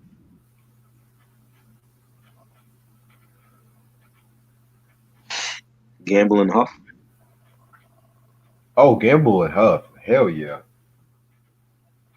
I'm more of a 30 fan of years. Tom Ben's production. 30 years of. It's the 30-year anniversary of X Clan Blackwoods, 1990. To the East Uh, backwards. Yeah. Backwards. Yeah. I like X Clan, but with that album, they use way too many familiar samples for that time. I'm more of a fan of the second album. Right. To the Who's East the was worst singer on the planet? J Lo. That's easy. no, they've been worse than J Lo. Let's just Yeah. stop right Who's worse than J Lo right now? Or before? there. He said, Worse "Who's worse?" than who you picking? Ashanti? I mean, I didn't like Ashanti either or Maya, Maya can but sing. I What would the rather fuck? a Maya album or Ashanti than J Lo. I can't listen to no J Lo. Who's worse than J Lo? Shit. What's that one chick? I can't think right now, but yeah, yeah. Antoine Exodus. The fire. You ever heard the fire and water track where they went after KRS-One? No, I heard that's how the beef. That's what was the beef track that he did. Yeah, cause I don't know the full story, but pretty much X Clan thought KRS-One was a hypocrite for what he did to PM Dawn. And Hmm. so they pretty much said, I don't fuck around with no humanists. And KRS-One went back at them at Build and Destroy. He went back at them on a lot of songs on sex and violence. So Mm. Just I wasn't big on X Clan. I know I've seen their videos growing up, and I know their songs. I never bought none of their stuff. I have Professor X Puss in Boots album. That's the only X Clan related album I have. I have his that solo album, but I never like bought any of X Clan albums. yeah, I'm more of a fan Yep. of Poor Righteous Teachers to keep it a buck. And I just got into them Right, recently. yeah, like co Teachers was dope. I was more of a fan of them. Um, the new there was the New World Order album. That was a dope album. Oh, you want the one with that song Word is Bond from Right, right. '96? Yeah, they had the Yeah, Fugees on that album, and krs-one yeah. was, I believe, was on. He produced for them. No one talks about the Black Business album. I got to hear that. I didn't hear that one. Ah. Yeah. That one. They had the title track alone, one Mhm. of the greatest hip hop songs, way ahead of its time. Okay. Shit. Black Business. What? Like that's my shit. I Right. remember I was so close on getting the fucking vinyl, but Mhm. a certain pandemic closed the record store and shit. Is it still there? Well, I don't know. I haven't been to that fucking bitch since like March, man. I'm sick and tired of this fucking pandemic, man. This shit been fucking my whole year up. I Word. was this close to getting Pete Rock's Soul Survivor album. Oh wow. On I, I, vinyl? I, don't, I don't mean to be selfish, but if y'all motherfucker would just stay inside, if y'all know y'all sick, stay inside. Y'all ruined it for everybody else. I'm sorry. You've been saying that. That's what you mean. Y'all ruined it for everybody else. I had hella plans this year. Wow. Gotta If I'm contact. sick, Even if you gotta. I don't go outside when I'm sick. If I cough, if I Hey, sneeze, I'm stay my black ass inside this shit. exactly. Even if you gotta go in that store with two masks on your face, you gotta get that Soul Survival drink. That's a classic, and that's out of print. I would definitely do that. If I knew, like, if I had a store around here that was doing that, I'm like, yo, we mask up twice, and I'm going out to get that Soul Survivor album. You know what? I don't give a fuck. I'm gonna talk to that motherfucker in the record store and shit like that. I don't mean motherfucker watching in a Right. bad way, but still, cause that's hella vinyl. I barely got vinyl this whole fucking year. Right. 'Cause I mostly got. I mean, I'm grateful for the CDs I got, but there's Mhm. nothing about seeing the vinyl Right. and seeing the albums that you rarely find. Mhm. That's why Mhm. Carolina Soul is the best fucking vinyl store in North Carolina. Right. Fuck Hunky Dory. With the name of Hunky Dory, fuck with the name of Hunky Dory. What do you expect? Carolina Mhm. Soul has class. Soul, Right. soul over hunky. Fuck that shit. Right. You mean Yoke the Joker Q? That was a great song on the first Naughty album. I love that song. Yoke the Joker. Fire. Did you ever Um. hear? mm, Did you ever hear when they went by the new style? That album they did by the new style. No, I didn't know. That's another thing when we're talking about like background stuff. Like just heard about that like last year maybe that they had an album before they were Naughty by Nature. I kept telling myself I wanted to review that album, but I never had a chance. And I I think never seen it. I never seen it on CD. I never heard it, so I don't know. I gotta hear it on YouTube then. 'Cause I never heard that album. they had some copies in Discogs a while back ago. It's out of print, right? Oh, it's been out of print for years. I think they re-released it at one point, but they got out of print so quick. Some of the members of X Clan, yeah, we know about the pedophilia. I know about that. Yo, much love, Antoine. I got a Need that recap soul, dropping tomorrow too. I might do another recap video and shit tonight. guys. Need that Soul Survivor. Definitely, I need that one. One and two, actually. Oh, definitely too. Yeah. And that's the thing about the hip hop community. They don't talk Hmm. about Pete Rock solo shit. Yeah, it don't. I don't know why. Cause he's good. Like I love Pete Rock and CL Smooth as much as the next man, but come on, I've heard they reminisce over you too many times and shit like that. I mean, I love the song, but Mm-hmm. give me fucking strange fruit, like Mm-hmm. Sticky Fingers, Yep. one of Sticky Fingers' best verses. Right. And he's had so many albums as a solo artist. The instrumental stuff as well as the actual albums. Yeah, You know, NY Finest is an underrated P Rock album. I love that one. that had a street feel to it. I love. Yeah, Soul Hell, Survivors is classic.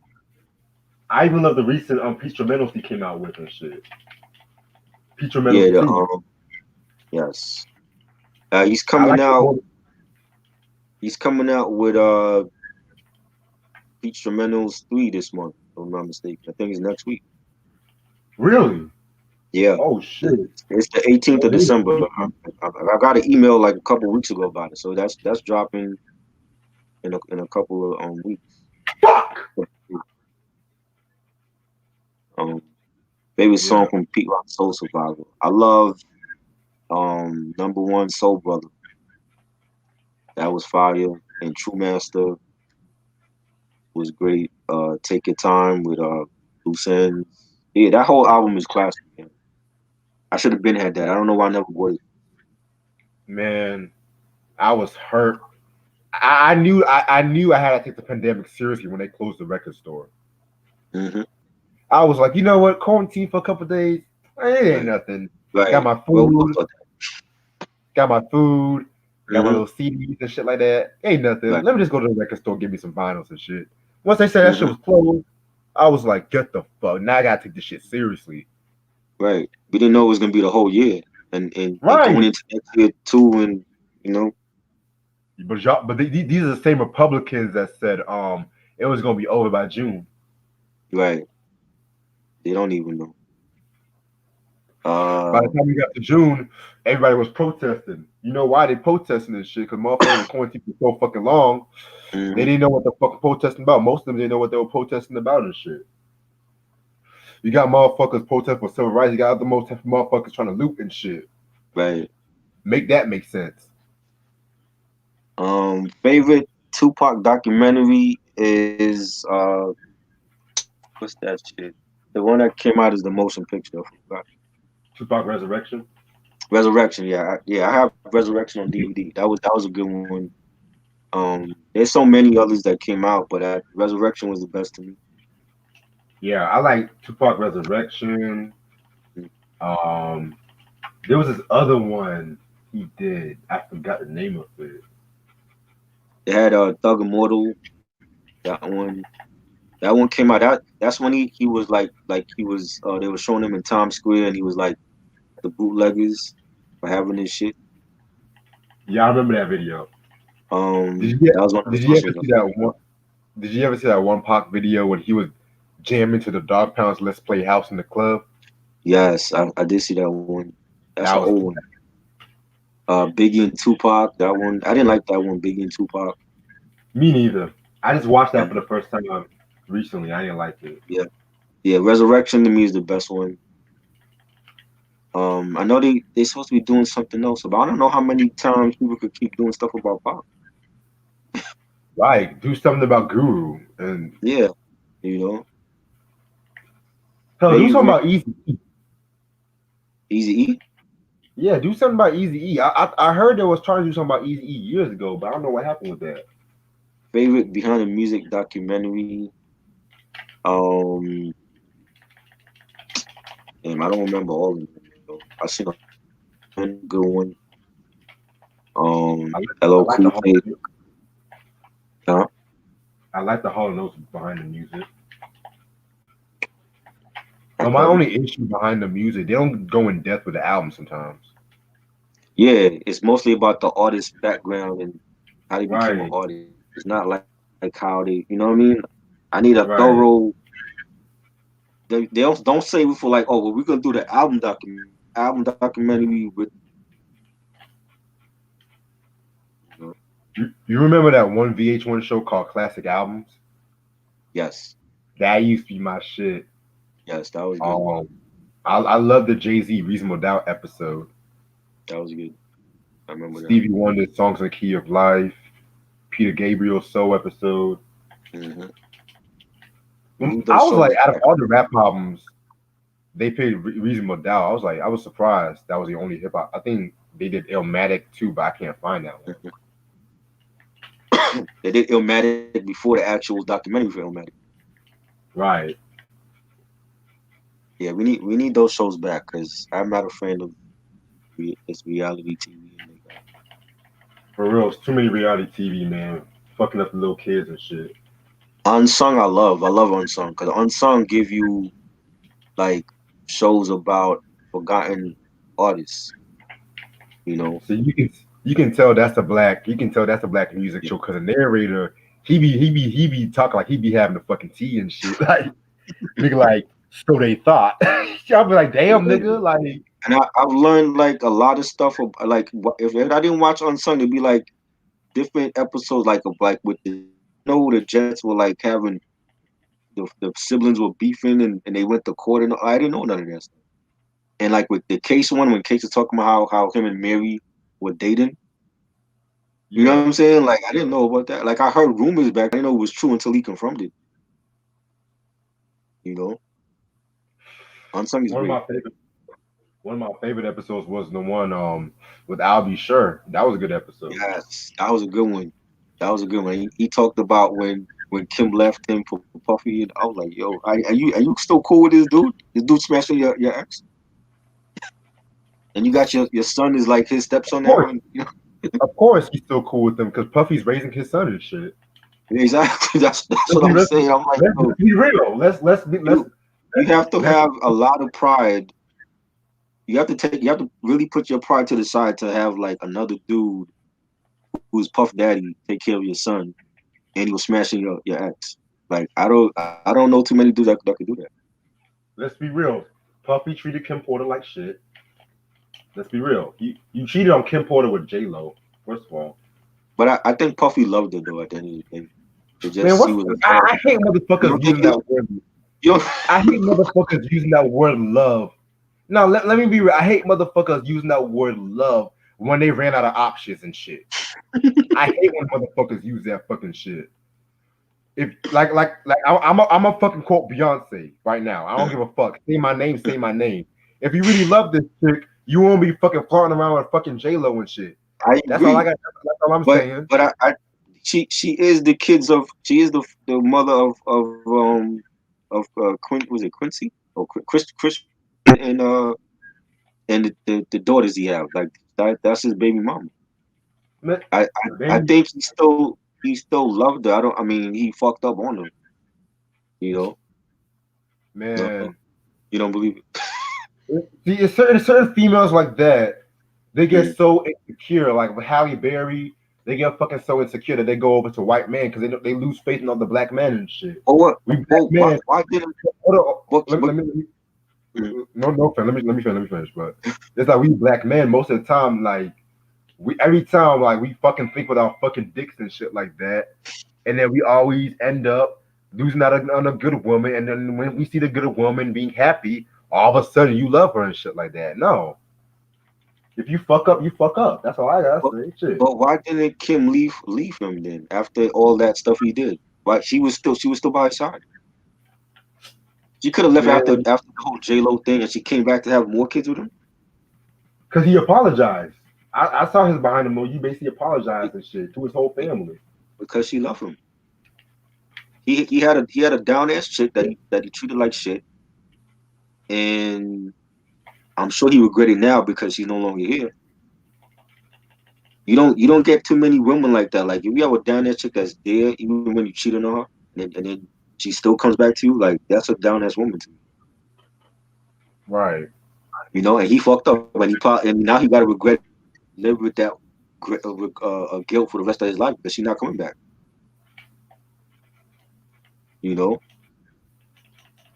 Puffy did his dirt. We know he was dating J Lo. He dated Sierra Miller. He dated like Cass, mad people. Cassie. Huh?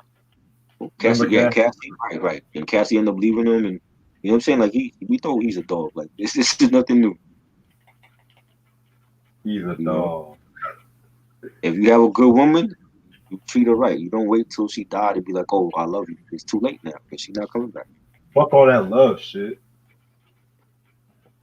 See, You know. that's why I said treat her right when she's alive and shit. No, don't give me that fucking boo hoo bullshit. Favorite Puff Daddy remix. Speaking of Puff Daddy, what's your favorite Puff Daddy remix? Ooh, Toto's no one else remix. Okay. Favorite Puff Daddy remix. Cause we just want to make you Fantasy. dance. Mariah Fantasy remix. Cause he did the Fantasy remix with ODB. I love that one. Um, why don't VH1? Because VH1 is stuck on doing reality shit. They don't want to get back to just like MTV. They stuck on doing reality shows.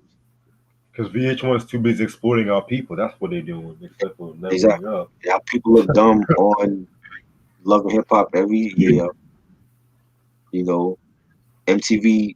You have teen mom OG, and these bitches are like 30 years old, and they still calling them teen moms. I don't understand. And all they Yo, do is fight. that's what I want to see in the morning, like fucking exploiting teenage pregnancy for fucking ratings. Okay. Exactly. Exploiting teenage pregnancy. Teenage pregnancy in this country is high as it is, and you're exploiting them by putting them on TV and calling them teens. And these bitches are like 30 years old and they got like 3, 4 kids, and they still Calling them beefing fucking with their parents. role models and shit. Boy, am I glad I was never a teen parent. I'm so thankful for that. I lost my virginity late, and I'm Ooh. glad I did because I don't think I would have been. I don't have the patience to put up with bullshit. You know, definitely wasn't gonna get me on no teen mom doing acting a fool and shit. Yo, you notice you never see no black mamas and shit there. They have them once in the blue. Like they've had their teen mom black, baby mama on there. Even like the current season now, they got a Puerto Rican chick on there. Oh You know what wow, I'm saying? Puerto And Rican. she fucked up in her own right. You know what I'm saying? And she ended up sleeping with her ex and end up catching herpes from him or some shit. You know, but yeah, that wasn't for me. That was not for me because like I grew up. I went to school with like homeboys in junior high that they had kids young, and I was like, yo, that's never gonna be me because I don't want to be raising no kid at 14 and shit. That I didn't. And niggas be flaunting that shit like it's cool being a Yeah, teen parent. listen, I got a homeboy that got 3 kids with the same woman, and he's always in and out of a court with her for child support. Why the fuck did you just lay down and have 3 kids with her in the first place? That makes no sense. Some of these females be using child support for your own benefits. I'm just gonna leave Yeah, that kind of we know that. I got people in my family who's doing that bullshit, but I mean, at the end of the day, ruining they kids. They you know what I'm saying? They kids gonna be fucked up like them.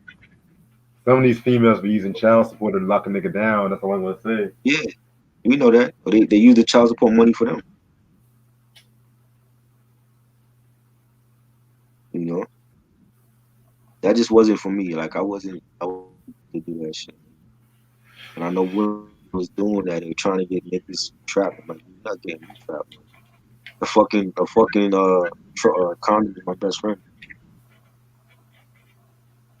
Black Sheep, nonfiction, or a Wolf. A Wolf to me is underrated classic. I don't like nonfiction except for the fact that Mr. Long rapped more on that album. I like the fact that he did, but I didn't like the production on that album. You bugging. You like?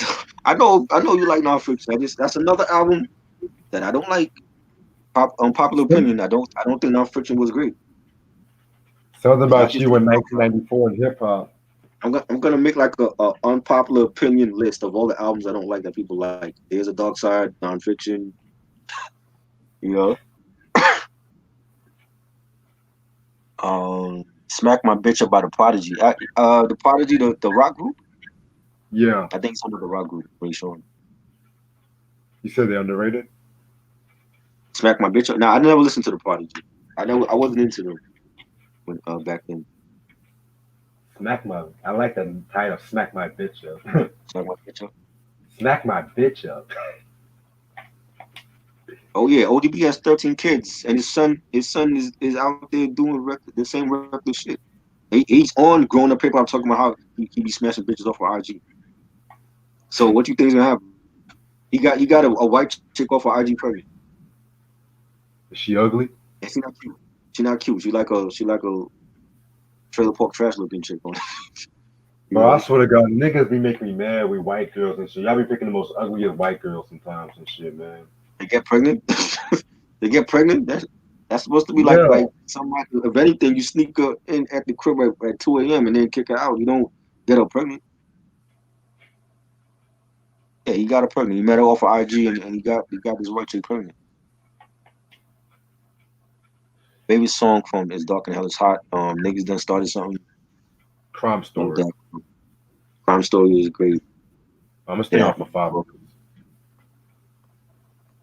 yeah. It's better to be single, Antoine. I'd rather be single and not deal with the bullshit. What's the worst movies y'all ever watched? Oh my god, we'll be here forever. I can tell you, I left the theater watching four movies. Die Hard 4, did not like that. Chronicles of Riddick, did not like that. Robots, I think that was a Pixar film, did not like that. Spell. Huh? Omar Hardwick Spell. That recent You movie went that to see came out. that? Hell no, I saw that shit online for free. You didn't like Spell? I thought Spell was actually good though. The ending was stupid. It was Yo, too rushed. we got to do a movie review for that, Reg. Okay. I Yes, bet. we got Bet. to do that. Cause I Let was me know. planning on doing like some movie stuff for December anyway. So yeah, I definitely got to talk about that. Cause I actually like that film. You know, it reminded me of like Misery slash The Serpent and the Rainbow. You ever saw that one? Yeah. Yeah, I actually They like that one. wasted fucking man, they wasted Loretta Devine with that fucking I was like, oh right, Loretta Devine playing the bad guy. This is for Um, you. Oh god. Venom. You didn't like Venom, Ray Sean? I remember that This Venom is movie. for I you. actually liked Oh it. god. Um, She was like, Venom. I'm thinking about another Venom. You talking about Venom with Tom Hardy? Yeah, I didn't. It was okay. It wasn't great though. this Um, is for you. Oh good. the day the Earth stood still with the remake with Keanu Reeves. That shit was bad. I walked out of there. That shit was bad. It had Keanu Reeves and Jaden Smith when he was younger, and I think Jennifer Connelly. Did not like that film. All Eyes on Me and the Leah movie. The Oh, Leah movie I didn't don't watch. I heard that even shit was bad. get All me Eyes on Me, started. I watched it, but I mean, a lot of people saying it wasn't facts that was going on in that film, was like made up shit. But the nigga that That's played fucking Tupac was a buster. and I saw him in another film. He was in the film with the RZA movie about they did the heist during the Katrina. It was like the New Orleans was it Charm? No, Cutthroat City or some shit. I forgot the name of it, but it was him and the dude from Get On Down, that show that used to be on Netflix, and the RZA directed it. It actually was a good film though. I actually liked it. Favorite song from Bad, Man in the Mirror. Love that song. Dirty Diana. That was a great song. Leave Me Alone. Leave Me Alone. That's the name of it. Leave Me Alone. Yeah. Love that song. Sam said let's review Scarface. Oh yeah, Scarface. The anniversary is this month. It's one. Everybody knows Scarface though. I mean, you can find hundreds of reviews on YouTube about that film. That everybody know that film. Her pussy, a so polluted. Scarface, man. Like that's I never get tired of watching it. Can't you just stop saying fuck all the time? It's boring. And you know, like he he he was so like thirsty to get dude a girlfriend And Right. then once he had it, he didn't treat her right. That's how it be sometimes and shit. Sometimes Or you look I at guess like after realizing that she couldn't have no kids for him, he was just treating her like shit. that's how it be. You know what I mean? Meanwhile, Manolo is you know Schooling his smashing your sister. sister, and you get mad at him and kill him. I Like mean, he you didn't don't say kill serious you don't motherfucker. kill your boy. That's your boy. You don't kill your boy because your boy would have kept you alive. You don't kill your boy because he's smashing your sister. I feel like the funniest part was when the sister was like, "You wanna fuck me, Tony? You want me to yourself?" Yeah, she was already dead. You know that she was gonna die. But she like if she wasn't gonna die, she was gonna kill us Tony herself because like, she saw Manolo in front of her. So Right. you know what I'm saying? Like you don't kill. I still don't care. I know people feel like he had to go out. You don't kill your boy. You don't kill Manolo. Manolo would have saved him when Sosa's men were coming from. You don't kill your boy.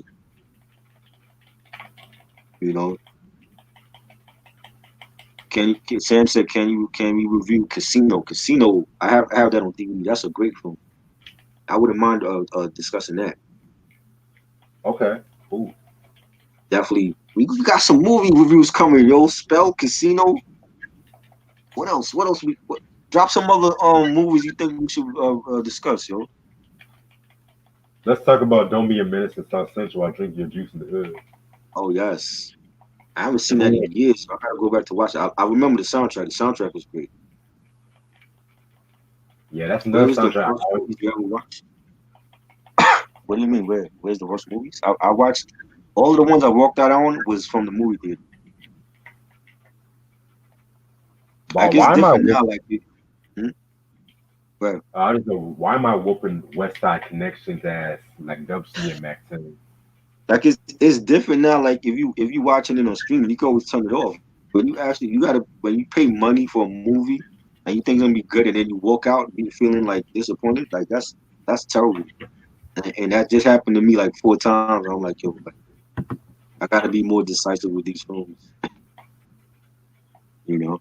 And most of the time, like those 4 times when I went, it was like with other friends and they wanted to see it, and I'm like, okay, I'm up. Let me check this out. But I didn't like them at all. Right. I'm just gonna put some Favorite more. song from Abbey Road? Wow, that's a tough one. I Want You, She's So Heavy. I love that Beatles album, man. Like every track on it. Goodfellas, Dog Day Afternoon, Carlitos Way. Oh wow, Sam got some good ones. Dog Day Afternoon, I just saw for the first time. Oh, love that film. Al Pacino when he Definitely. was young, man. Yeah, yo, and they took over the bank with that hot summer day. Yeah. That was a great film. Definitely, Goodfellas is a classic. Carlitos Way is great. One Flew Over the Cuckoo's Nest. I never saw that. I heard about it. That's a classic. Who's in that film again? Um, I want to say Jack Nicholson. I want to say Christopher Lloyd. Y'all should know Okay, from Back to the Future, Taxi, right, all that. yes. Emmett Brown. By the way, yeah, I'm just gonna end it off for the night because I didn't eat dinner yet. And I'm hungry. Yeah, no doubt. I'm gonna write those down, Sam. So we gonna have those coming up. Definitely a good one. Oh, okay, there it is. All right. Yeah, I'm gonna end this shit off right now and stuff like that. But this has been dope. All right, Heat, my cousin Vinny. Oh yeah, my cousin Vinny. I saw that weeks ago and shit. That was funny, hilarious. For real. Yeah, man. Y'all check out the Fat Joe album, Don Cartagena. Classic album. In my opinion, the last great Fat Joe album. In my opinion. Mhm. And that's all the time I have. Stay tuned for more stuff. Thank y'all so much for watching. Yes, Stay tuned this Sunday. We're gonna do Tony's Who album, the first album. yes. Probably like the full 4 nights of Tony. So that should be pretty fun. Other Yep. than that, have a good night. Peace. Peace.